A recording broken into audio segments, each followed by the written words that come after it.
क्या हाल है आप लोगों के? Practice problem thermodynamics, first law of thermodynamic के प्रैक्टिस प्रॉब्लम हम यहाँ पे कुछ डिस्कस करेंगे। पहला क्वेश्चन हमने लिखा है कि 500 calories of heat is given to a system, performs 350 calorie work, calculate change in internal energy of a system. ठीक है, change in energy delta E आपने मालूम करना है, कैलकुलेट करना है। और फॉर्मूला हमारे पास क्या है? Delta Q plus delta W. अब हमारे पास जो वैल्यूज़ लिखी हुई हैं आपने उनको गौर करना है। ठीक है, अब उन्होंने क्या लिखा है यहाँ पे कि 500 calories of heat is given to the system, given to the system not by the system. तो जब गिवन टू द सिस्टम की बात आती है तो हमने वहाँ पे डिस्कस किया था अपने प्रीवियस लेक्चर में, हम उसको किससे रिप्रेजेंट करेंगे? पॉजिटिव से करेंगे। मीन्स 500 आपका क्या है? पॉजिटिव ही रहेगा 500, इसको आप पॉजिटिव में लिखोगे। Okay, 500 calories perform 350 calorie work, यानी कि उसने जो सिस्टम है उसने वर्क परफॉर्म किया है कहीं और, वर्क डन बाय सिस्टम हो रहा है यहाँ पे।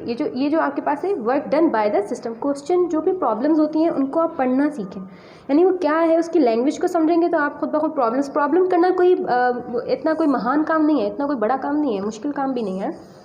सिर्फ आपने क्या देखना है कि जो हमें स्टेटमेंट दी गई है उसमें वो क्या बोल रहा है। अगर आप यहाँ पे गिवन टू द सिस्टम है, आप यहाँ पे माइनस लिख दो तो वो क्या हो जाएगी? स्टेटमेंट गिवन बाय सिस्टम हो जाएगी, जो कि स्टेटमेंट आपकी रॉन्ग कंसीडर की जाएगी। और वर्क परफॉर्म वर्क यानी सिस्टम ने कहीं और काम किया है, यानी वर्क डन बाय सिस्टम हो रहा है। तो यहाँ पे जो आपकी वर्क की जो वैल्यू जो आपको अमाउंट मिली है वो माइनस में होगी, क्योंकि बाय सिस्टम में हम पता है कि हम उसको साइन के क्या लेते हैं? नेगेटिव लेते हैं। तो 350 आपका क्या हो गया? माइनस हो गया। ठीक है, जब आप इनको सॉल्व आउट करेंगे तो आपके पास आ जाएगा 150। और internal energy, change in internal energy किस में मालूम की जाती है? उसके जो यूनिट है वो क्या लिखा जाता है? कैलोरीज लिखा जाता है, इसलिए हम लिखेंगे 150 कैलोरी, 150 कैलोरी। तो इस तरह से आप किसी भी एक सिस्टम की चेंज इन इंटरनल एनर्जी मालूम कर सकते हो। ये तो बहुत इजी सा क्वेश्चन था, यानी कि सिर्फ हम ये जो इक्वेशन दी गई है हमें फर्स्ट लॉ ऑफ थर्मोडायनामिक की, कि उसमें ये चीज़ें अगर आपके पास आए तो आप उसको किस तरह से कैलकुलेट करेंगे। एक और क्वेश्चन लेते हैं। नेक्स्ट क्वेश्चन है हमारे पास 0.5 mole of oxygen molecule is heated from 250 degree centigrade to 125 degree centigrade at constant pressure. Pressure क्या लिखा है? कांस्टेंट, यानी सीपी। और सीपी की वैल्यू मोस्टली तो क्या होता है कि गिवन होती है, क्वेश्चंस के अंदर क्या होती है? गिवन होती है। सीपी और सीवी की भी मोस्टली गिवन ही होती है। तो यहाँ पे गिवन है 7 किलो कैलोरीज मोल पर कैलोरी। कैलकुलेट आपने क्या करना है? Q heat, delta E means change in internal energy, and delta W आपने इनको 1 बाय 1 इनको क्या करना है? फाइंड आउट करना है, कैलकुलेट करना है। तो सबसे पहले हम हीट को कैलकुलेट करते हैं। हीट के लिए हमारे पास फार्मूला मौजूद है, नंबर ऑफ मोल्स की हम बात करेंगे। आइडियल गैसेज हैं ये। नंबर ऑफ मोल्स दिया गया, यानी कि यहाँ पे बात किसकी की जा रही है? आइडियल गैसेस की बात की जा रही है, किसी सॉलिड, किसी लिक्विड या ऑर्डिनरी गैसेस की बात यहाँ नहीं हो रही। जब भी मोल्स आएंगे तो इसका मतलब है ये आइडियल गैस की बात हो रही है। तो आइडियल गैस के लिए हमारे पास हीट का फॉर्मूला है N, Q बराबर है N, क्योंकि C दो तरह के होते हैं। मोलर हीट कैपेसिटी आपकी P, CP और CV होती है, हमने लास्ट डिस्कस किया था। तो यहाँ पे हम लिखेंगे CP एंड डेल्टा T। ठीक है, ये आपके पास फार्मूला मौजूद है। अब नंबर ऑफ मोल्स हमारे पास दिए गए 0.5, नेगेटिव या पॉजिटिव। यहाँ पे लिखा है 0.5 moles of oxygen molecule is heated. अब यहाँ पे क्या हो रहा है? हीटेड है, यानी कि हीट इज़ गिवन, यानी हीटेड, उसको आपने हीट किया मतलब आपने उस सिस्टम को हीट दी।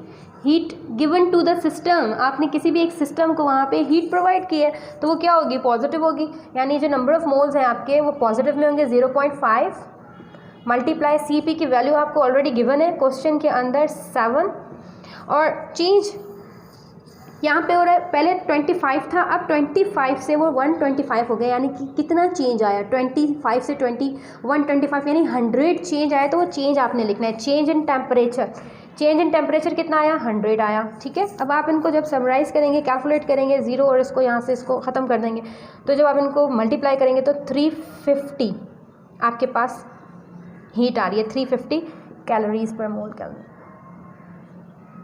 ठीक है, तो इस तरह से आपके पास आप कैलकुलेशन करेंगे किसकी? हीट की। दूसरा यहाँ पे हमारे पास मौजूद है change in internal energy. Change in internal energy अब ये अगेन बात मैं रिपीट करूँगी कि ये नंबर ऑफ़ मोल्स दिए गए हैं, इसका मतलब है कि ये आइडियल गैसेस की बात हो रही है। आइडियल गैसेस के लिए चेंज इन इंटरनल एनर्जी का फॉर्मूला आपके पास क्या मौजूद है?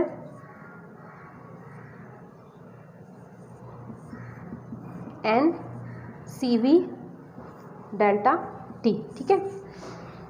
N number of mole, C v heat capacity at constant volume, यहाँ पे कांस्टेंट वॉल्यूम की बात रही। अब सी वी आपने कैलकुलेट करना है क्योंकि इसकी कोई वैल्यू हमें क्वेश्चन में नहीं मिली है और डेल्टा टी टेम्परेचर हमें मिला हुआ है। यानी आपके पास नंबर ऑफ मोल्स कितने हैं? 0.5 और टेम्परेचर, चेंज इन टेम्परेचर हमारे पास 100 है, जो कि हम ऑलरेडी वहाँ पे डिस्कस कर चुके हैं किस तरह से। अब आपने सी वी को मालूम करने का हमारे पास मेथड था, ठीक है, इसको हम यहाँ लिखते हैं। सी वी किस तरह से मालूम की जाती है? उसका फार्मूला है F/2 एंड R। अब यहाँ पे देखो ऑक्सीजन मॉलिक्यूल है, F की क्या वैल्यू लिखेंगे? F की हमने 3 वैल्यू डिसाइड की थी, या तो वो आपके पास 2 होगा या वो आपके पास 3 होगा, या वो आपके पास क्या होगा? 6 होगा। F की वैल्यू हमारे पास 3, 5 और 6 है, यानी कि अगर आपके पास मोनोटॉमिक है तो 3, अगर डायटॉमिक है तो 5, अगर आपके पास वो पॉलीएटॉमिक में मॉलिक्यूल्स मौजूद है तो हम वहाँ पे 6 लिखेंगे। अब ये O2 गैस मॉलिक्यूल है, ऑक्सीजन का मॉलिक्यूल है, तो ऑक्सीजन डायटॉमिक फॉर्म में हमेशा मौजूद होता है ना।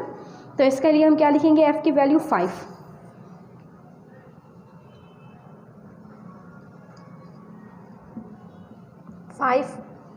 बाई 2। अब कैलोरी में बात हो रही है तो हम R की वैल्यू क्या लिखेंगे? यहाँ पे 2 लिखेंगे। 2 से कैंसिल हो गया तो हमारे पास 5 बचा, ठीक है। 5 CV हमारे पास क्या है? 5 है। अब अगर आप कैलकुलेट करके कंफर्म करना चाहते हैं कि वो जो CP वो 7 है वो किस तरह से आई, तो मैं उसका भी आपको फार्मूला बता देती हूँ कि कभी आपको CP भी मालूम करनी पड़ जाए तो आप पहले CV मालूम करेंगे, CV से CP मालूम होती है, यानी कि कांस्टेंट वॉल्यूम से ही आप कांस्टेंट प्रेशर को फाइंड आउट कर सकते हैं। तो उसका फार्मूला हमारे पास मौजूद है। इसको मैं यहाँ ज़रा रेस कर दूँ, घिच-पिच हो गई है ना सारी, लेकिन समझ आ रही होगी।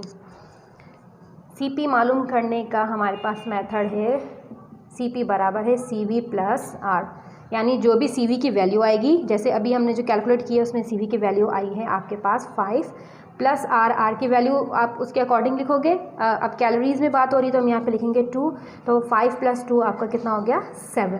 तो इस तरह से जो है वो आप CP को भी कैलकुलेट कर सकते हैं CV के ज़रिए। पहले CV कैलकुलेट होगी, उसके बाद आप CP कैलकुलेट कर लेंगे। तो आपके पास अब CV की वैल्यू आ गई, वो कितनी आई है? 5 आई है। तो हमने यहाँ क्या रखना है?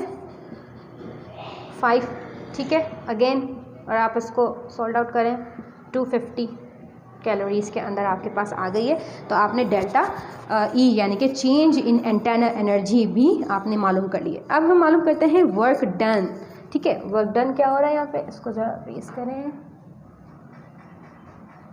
आइडियल गैसेस की बात हो रही है क्योंकि यहाँ पे जो वैल्यू दी गई है वो नंबर ऑफ़ मोल्स में दी गई है, तो वो आइडियल गैसेस में ही होती है। अच्छा, वर्क डन, तो हमारे पास फार्मूला है वही चेंज इन इंटरनल एनर्जी, जो कि बराबर होती है Q प्लस W। अब इसी में से हम वर्क को निकालेंगे, ठीक है। वर्क का फार्मूला भी इसी में से रीअरेंज हो जाएगा। वर्क मालूम करना है आपको, तो चेंज इन एनर्जी हमारे पास अभी हमने कैलकुलेट की है, वो कितनी आई थी? 250, ठीक है। और Q आपके पास कितना आया था? आपने अभी कैलकुलेट किया था ऊपर ही हमने इसको, तो वो आया था 350 आया था आपके पास। और वर्क वही तो आपको मालूम करना है, वही तो हमारा X है, उसको तो कैलकुलेट करना है। तो अब क्या करेंगे? जो कैलकुलेट करनी चीज़ उसको हम बाहर लेकर आएंगे।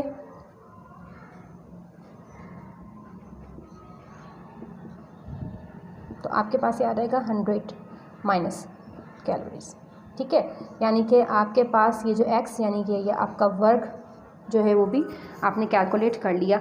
अब इस तरह से आप तीनों चीज़ों को एक सिस्टम में कैलकुलेट कर सकते हैं।